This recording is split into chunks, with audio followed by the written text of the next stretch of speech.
Hello అండి, అందరికీ నమస్కారం.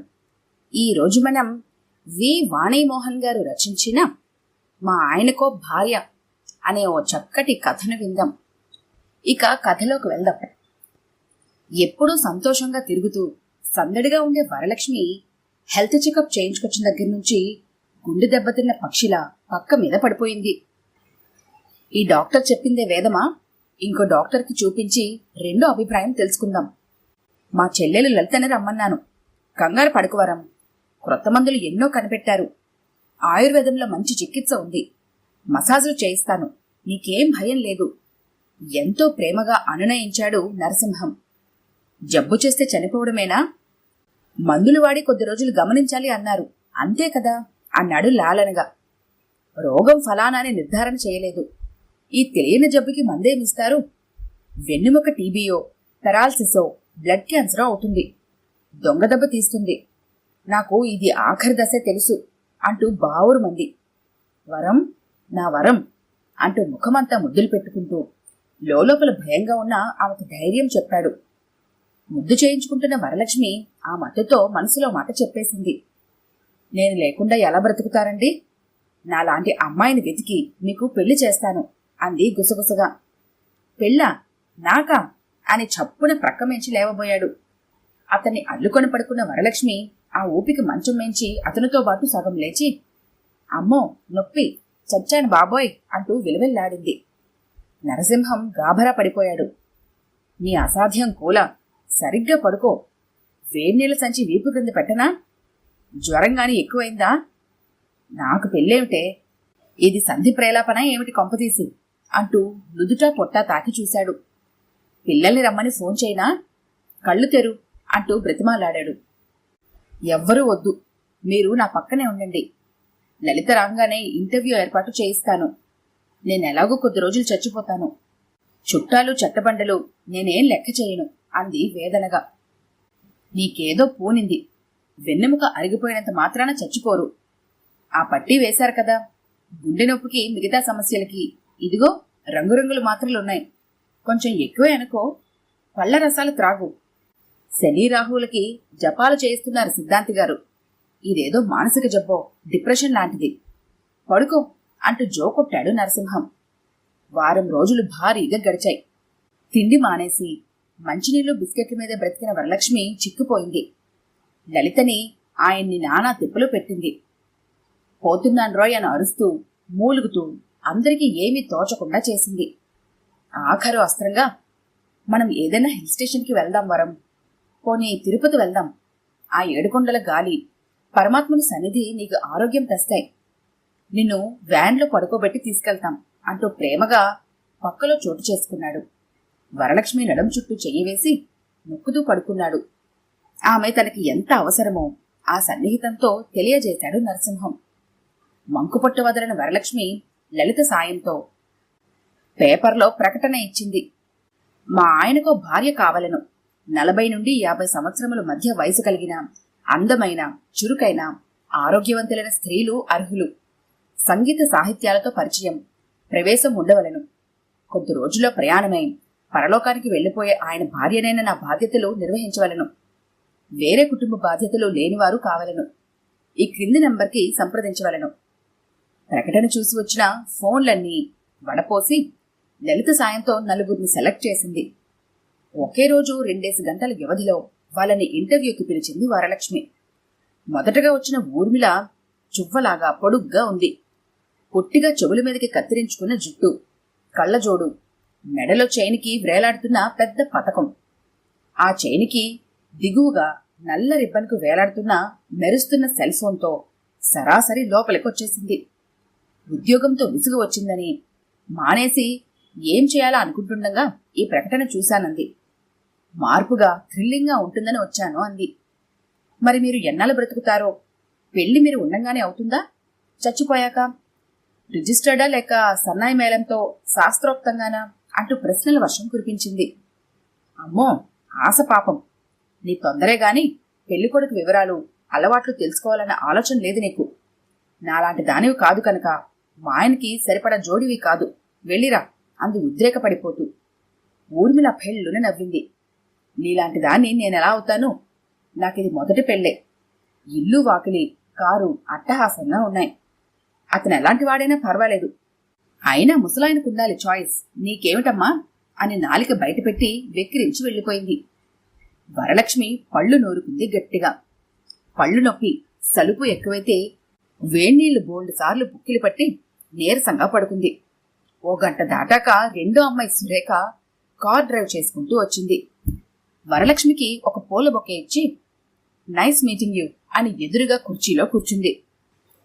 మీరు మీ ఆయనకి పెళ్లి చేసి చనిపోవాలన్న సంకల్పాన్ని నేను చాలా హర్షిస్తున్నాను. మీ ప్రేమ గొప్పది. నాకు డౌట్, పైలోకాల నుంచి మీ చోటులో ప్రవేశపెట్టిన అమ్మాయిని మీరెలా సూపర్వైజ్ చేస్తారు? ఈ పనికి ఏదన్నా కోర్సుందా? నేను చాలా కోర్సులు చేశాను. ఇవిగో సర్టిఫికెట్ల దొంతరా. పైలోకాల నుంచి పర్యవేక్షించే కోర్సు నేను చెయ్యలేదు. వరలక్ష్మి దగ్గరగా కుర్చీ లాక్కుని రహస్యంగా అంది. మీరు నేర్పుతారు కదా అని వచ్చేశాను. మీ భర్త ఆ సిల్లీ బాయ్ ఎలా ఉంటాడు? నాటియా? ఉద్యోగం చేస్తాడా? పెంకి గఠమా? No problem, I can set him right. Bank పనులు కోర్టు లావాదేవీలు టకటకా చేసేస్తాను. బై మీ ఇంట్లో కుక్కుందా? ఇదిగో నేను తినేవి ఈ లిస్ట్లో ఉన్నాయి అంటూ ఒక పేపర్ ఇచ్చింది వరలక్ష్మి చేతికి.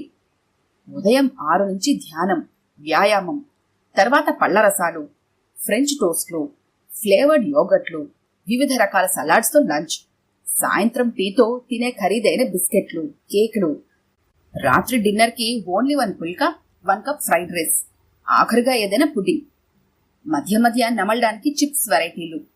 సురేఖ ఖరీదైన అలవాట్లు, అవసరాలు చదివిన వరలక్ష్మి కళ్ళు తిరిగి దబ్బున వెనక్కి దిళ్ల మీద పడిపోయింది. ఓహ్ పూర్ లేడీ, ప్రాణం పోయిందా? మై గాడ్, మీరు ఆవిడకేమవుతారు? నేను పెళ్లి కొడుకును చూడక్కర్లేదు. ఈ ఫోటోలో ఈవిడ ప్రక్కనున్న హ్యాండ్సమ్ హీరోనే కదా. So cute, I love him. ఆవిడ సంగతి చూడండి. అంబులెన్స్ అది పిలవక్కర్లేదనుకుంటాను. వీడ్కోలు ఏర్పాటు చేసేయండి. సీ యు ఆన్ నూన్ అంటూ ఒక్క గంతులో గది బయటకు వెళ్ళిపోయింది. కార్ స్టార్ట్ అయిన చప్పుడు విన్న లలిత, హమ్మయ్యా వెళ్ళింది వదిన, మెరుపుదాడి అది అంది కొంటెగా. వరలక్ష్మి నిస్తేజంగా చూస్తూ పడుకుంది. మరో గంటకి గాలిలో తేలుతూ వచ్చిన హాయైన పరిమళం ముక్కుకి తాకగానే ఎర్రబడిన కళ్ళని తెరిచింది. మెత్తటి 2 చేతులు వరలక్ష్మి చేతుల మీద ఆంచి, నేనే సమీరని అంది ఆ అమ్మాయి. నువ్వు నేను ఎప్పుడైనా కలిశామా అంది. తల అడ్డంగా త్రిప్పి సమ్మోహనకరంగా నవ్వింది సమీర. నలుపు పీచు రంగులు కలిసిన రింగులు తిరిగిన పొడవాటి జుట్టు. అది వెర్రిగా ఎగరకుండా తల మీద నిలబెట్టిన నల్ల కళ్ళజోడుతో తెల్లటి శరీర రంగుతో ఉన్న సమీర ఒంటికి దగ్గరగా బిగుతుగా పరువాల పొంగు కనబరుస్తూ బొడ్డు మీదకి చిన్న చొక్కా, ఒంటికి అతుక్కున్న జీన్స్ ప్యాంటు, పొడవాటి వ్రేలాడే చెవిరింగులతో అత్యాధునికంగా ఉంది. రెప్పవేయక తననే చూస్తున్న వరలక్ష్మి వంక చూసి, రిలాక్స్గా ఉండండి, మీరు అడగదలుచుకున్నది అడగండి మ్యామ్ అంటూ తన హ్యాండ్ బ్యాగ్లోంచి నెయిల్ పాలిష్ తీసింది. బాటిల్ 2 అరచేతుల మధ్య జోరుగా కదుపుతూ వరలక్ష్మి చుట్టూ ఉన్న దిళ్లని, మందుల్ని చూసింది. సన్నగా వినిపిస్తున్న టేప్ రికార్డర్ మ్యూజిక్ వింటూ ఏసీ సౌఖ్యం అనుభవిస్తూ గోళ్లకి పాలిష్ వేసుకోసాగింది. వరలక్ష్మితో చూపు కలిసినప్పుడల్లా హాయిగా నవ్వుతూ విసురుతూ గడిపింది. వరలక్ష్మి గబుక్కున తేరుకొని, నీకు ఇల్లు పిల్లలు భర్త అంటే సాధారణ కుటుంబ వ్యవహారాలు బంధుత్వాలు అవి సమర్థవంతంగా నిర్వహించగలను అన్న ధైర్యం ఉందా అంది. రెండో పెళ్లికి సిద్ధపడి వచ్చిందాన్ని అవన్నీ తెలియకుండా ఎలా ఉంటాను అని ఎదురు ప్రశ్న వేసింది గోళ్లు చూసుకుంటూ. వరలక్ష్మికి అమ్మో గడుసుది అనిపించింది. నాకు ప్రశ్నకి జవాబు కావాలి, ఎదురు ప్రశ్న కాదు మీరా అంది సీరియస్గా. నా పేరు సమీర మ్యామ్. నా డ్యూటీలు ఏమిటో చెప్తారా, రాసిస్తారా, సంతకాలు చేయాలా, వివరించండి అంది తాపీగా. అది సౌమ్యత, తన యందు గౌరవమా తెలియలేదు వరలక్ష్మికి. మా ఆయన ఏకపత్నివ్రతుడు. నేను పోయాక దిగులుతో మతి పోగొట్టుకుంటారు. ఆయన జాగ్రత్తగా కనిపెడుతూ మనిషిని చెయ్యాలి. ఆయన క్లబ్బు, బ్రిడ్జ్ ఆట, బిజినెస్లతో చాలా ఉల్లాసంగా ఉంటారు. ఆ హుషారు తగ్గకూడదు. ఆయన సంపూర్ణంగా మానసికంగా ఆనందం పొందేలాగా చూడాలి. అది మానసిక ఆనందం. గుడ్ అంది సమీర ఓరగా చూస్తూ. నువ్వేమన్నా అనుకో, పై మెరుగులకి భ్రమపడి కొంగుల వెంటపడే మనిషి కాదా ఆయన అని చెప్పాను కదా. ఆహ్లాదకరమైన కంపెనీ ఇవ్వగలగాలి నువ్వు అంది. పక్కపక్క నవ్వింది సమీర. ఇంత తేలిక అనుకోలేదు అంది. ఉండు, పూర్తిగా విను. మా అబ్బాయిలు 2, వాళ్ళ భార్యలు, పిల్లలు కలిపి మొత్తం 10 మంది మా ఆయన స్వజనం. ఇదిగో ఈవిడ ఆయన చెల్లెలు లలిత, ఆవిడ కుటుంబం 5. టోటల్ ఈ 15 మందికి ఏ లోటు రాకుండా నేను వాళ్ళను చూసినట్టే చూడాలి. మా తోటలో పువ్వుల్లాగా జాగ్రత్తగా ప్రేమగా చూసుకోవాలి అంది వరలక్ష్మి. సమీర హాయిగా నవ్వింది. జోక్ అనుకోకు అంది వరలక్ష్మి కఠినంగా. అబ్బే, జోక్ ఏమిటండి? మీరంత దీక్షగా ప్రేమగా మీ ఆయనకి కావాల్సిన భార్య కోసం ఇంటర్వ్యూ చేస్తుంటే మీ ప్రేమ అవధులేనిది, ఘాటైనది అంటూ నిట్టూర్చింది సమీర. నీకెన్నేళ్ళు అంది ఆరాగా వరలక్ష్మి. ఊహించండి మ్యామ్, ఇంత తెలివైనవారు మీ ప్రకటనకి సరిపడ్డట్టుగా లేకపోతే రానే రాను అంది గడుసుగా. మరి మా ఆయన ఫోటో చూడవా, ఆయన గురించి తెలుసుకోవా అంది ఆశగా. ఎందుకు? మిమ్మల్ని చూశాక ఆయన చూడడం అనవసరం. అయినా మీరు కోరుకున్నది ఆయనకి నేనిచ్చే మానసిక ఆనందం కదా. నిశ్చింతగా ఉండండి మ్యామ్. చటుక్కున సమీరా లేచి మంచం దగ్గరగా పచార్లు చేస్తూ అంది. అన్నింటికీ కారణాలుండవు. అయితే ఏమీ అడగక్కర్లేదంటావు అంది వరలక్ష్మి సందేహంగా. ఊహం అంటూ లేచింది. మీరు ఎప్పుడు రమ్మంటే అప్పుడు నేను నా సరంజామాతో వచ్చేస్తాను. మిమ్మల్ని కూడా బాగా చూసుకొని సాగనంపగలను అంది వినయంగా. వరలక్ష్మికి సమీర మీద చెప్పలేనంత ఇష్టం కలిగింది. ముచ్చట పడిపోయింది. సరే, నీ సరంజామా అంటున్నావు, ఆ ఎదురుగది సరిపోతుందా అంది. సరిపెట్టుకుంటాం మ్యామ్ అంది. బహువచనం వాడుతున్నావు, నీతో ఇంకా ఎవరన్నా ఉంటారా అంది భయంగా వరలక్ష్మి. అవును మ్యామ్, 4 సంవత్సరాల వయసున్న ఆప్సోజాతి కుక్కపిల్ల బుజిబుజి, 2 సంవత్సరాల వయసున్న తెల్లపిల్లి కాంతి, నల్లపిల్లి నసి, మరి మాటలు నేర్చిన 3 సంవత్సరాల మైనా. ఇది నల్లగా మెరుస్తూ ఉంటుంది. తలకి అడ్డంగా పసుపు రంగు చార రిబ్బన్ కట్టినట్టుగా ఉంటుంది. తల విదిలిస్తూ సమీ అంటూ పిలుస్తుంది. మీ పేరు పలకలేదేమో, వరం అనడం నేర్పుతాను. దాన్ని అస్సాంలో జటింగా అనే ఊరు నుంచి తెచ్చాను. ఈ జాతి మైనాలు అక్కడ అడవుల్లో దొరుకుతాయి అని ఆగింది. ఇంకా ఏమైనా ఉన్నాయా అంది వరలక్ష్మి గాభరాగా. అవునండి, మా నాయనమ్మ నా పెళ్లిసారి అంటూ ఇచ్చిన 2 పెద్ద బర్మా టేకు పెట్టెలు, ఆవిడవి 2 వీణలు, అవి నిలబెట్టే 2 పెట్టెలతో సహా. మా తాతగారు నాయనమ్మ కలిసి పడుకొని పసందైన సంసారం చేసి పిల్లల్ని, అంటే మా నాన్నని కన్నా పందిరి మంచం. అది ఎక్కలేం మ్యామ్. కింద ముఖముల దిల్లు బిగించి అడుగు ఎత్తు పీట కూడా ఉంది, సులభంగా ఎక్కేవచ్చు. ఉండు, వీటన్నింటికీ ఆ గది కాదు కదా, మా ఇల్లు కూడా సరిపోదు అంది కోపంగా. ఆడపిల్ల ఉత్తచేత్తో ఎలా వస్తుందండి అత్తింటికి? సార తెస్తుంది కదా. గదిలో పట్టకపోతే తలుపు పెద్దది చేయిద్దాం. ఇంత లాన్, ఇంత పాలరాతి గచ్చు, వరండా బ్యూటిఫుల్. నా బుల్లి స్నేహితులు హాయిగా గంతులేస్తూ ఆడుకుంటాయి. బుజిబుజికి చల్లని గచ్చున్న బుల్లి కుర్చీ కావాలి. ఊలుండలా చుట్టుకొని పడుకుంటుంది. కాంతి నిసి ఒకదానికొకటి తరుముతూ పరుగులు పెడతాయి. మైనా నన్ను పిలుస్తూ ఉంటుంది. సందడే సందడి. మీ గురించి శ్రద్ధ తీసుకుంటాను. ఆ వివరాలు రేపు. బాయ్ అంటూ వరలక్ష్మి చెక్కిలి మీద ఓ ముద్దిచ్చి వెళ్లిపోయింది సమీర. వరలక్ష్మి నెమ్మదిగా తేరుకొని, ఇంకెవర్ని చూసే ఓపిక లేదు లలిత.